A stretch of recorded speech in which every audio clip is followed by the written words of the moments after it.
হিন্দু ধর্মের অন্যতম প্রধান আরাধ্য দেবাদিদেব মহাদেব, যার কোনো আদি বা অন্ত নেই। হিন্দু পুরাণ অনুসারে শিব হলেন বিনাশের দেবতা। এই বিশ্ব ব্রহ্মাণ্ড সৃষ্টির মূল কারিগর দেবাদিদেব মহাদেব। কিন্তু মহাদেবের সৃষ্টি কিভাবে হয়েছিল, এই প্রশ্ন অনেকের মনেই রয়েছে। সকলকে আমাদের ইন্সপায়ারিং উইথ পিয়ালি চ্যানেলে জানাই স্বাগত। আজকে আমাদের আলোচ্য বিষয় ভগবান শিবের জন্ম কিভাবে হয়েছিল। এই বিষয়ে বিস্তারিত জানতে ভিডিওটি অবশ্যই শেষ পর্যন্ত দেখুন। পৃথিবী সৃষ্টির বৈজ্ঞানিক ব্যাখ্যা থেকে জানা যায় এই বিশ্বের সৃষ্টি হয়েছে একটি পিণ্ড থেকে। এক বড় বিস্ফোরণের ফলস্বরূপ সেই পিণ্ড থেকে পৃথিবীর সৃষ্টি হয়। এই রহস্যময় জিনিসটির মধ্যে অফুরন্ত শক্তি বা ঊর্জা বা এনার্জি পরিপূর্ণ ছিল। হিন্দু শাস্ত্র অনুযায়ী এই রহস্যময় জিনিসটি হলো স্বয়ং মহাদেব। এই পিণ্ডটির কোনো বিনাশ নেই, আর ভগবান শিবেরও কোনো সৃষ্টি বা বিনাশ নেই, অর্থাৎ তিনি অবিনশ্বর। শিবপুরাণ অনুযায়ী আমাদের বিশ্বব্রহ্মাণ্ডে 11 জন রুদ্র বিরাজমান। সৃষ্টির সমস্ত জিনিসের মধ্যেই এক বিশেষ শক্তি থাকে, জন্ম থেকে মৃত্যু পর্যন্ত যার অস্তিত্ব থাকে।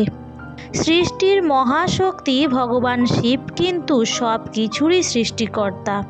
তাহলে তার সৃষ্টির, তার জন্মের পেছনে কী ব্যাখ্যা রয়েছে?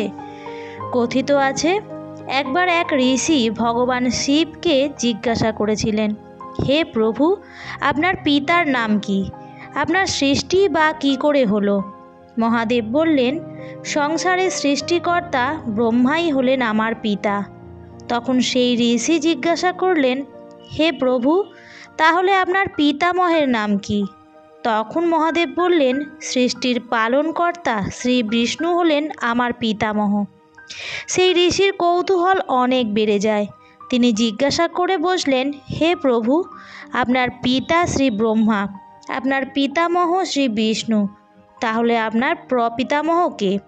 ঋষির এই প্রশ্নে মহাদেব বললেন, হে ঋষিবর, আমার প্রপিতামহ কেউ নয়, আমি স্বয়ং। ভগবান শিবের এই উত্তরে সমগ্র সংসার তাদের প্রশ্নের উত্তর পেয়ে যায়। অর্থাৎ শিবের কোনো জন্ম নেই, তার সৃষ্টি এক চক্রের মতো, যা ত্রিদেবের মাধ্যমে নিরন্তর গতিশীল। পুরাণে উল্লেখিত আরও একটি ঘটনায় ভগবান শিবের পিতার উল্লেখ রয়েছে।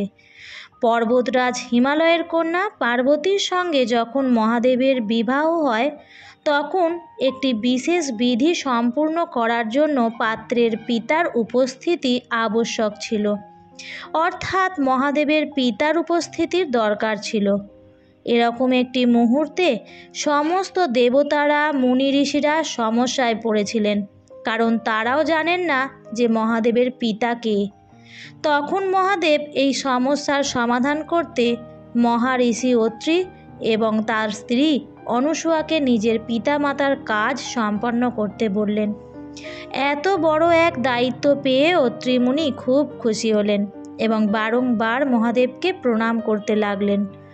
শিবপুরাণে উল্লেখিত আরও একটি ঘটনায় যখন ভগবান ব্রহ্মা এবং ভগবান বিষ্ণুর মধ্যে সংঘর্ষ হচ্ছিল, যার কারণ ছিল দুজনের মধ্যে কে শ্রেষ্ঠ তা নির্ধারণ করা, তখন সেখানে এক বিশাল পাথরখণ্ডের আবির্ভাব ঘটে, যার কোনো আদি বা অন্ত ছিল না।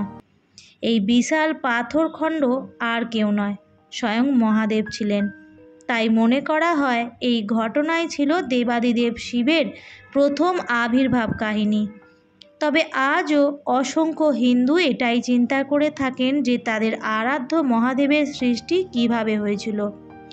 যে মহাদেব সংসারের পিতা, যার নেই জন্ম নেই মৃত্যু, তিনি অবিনশ্বর।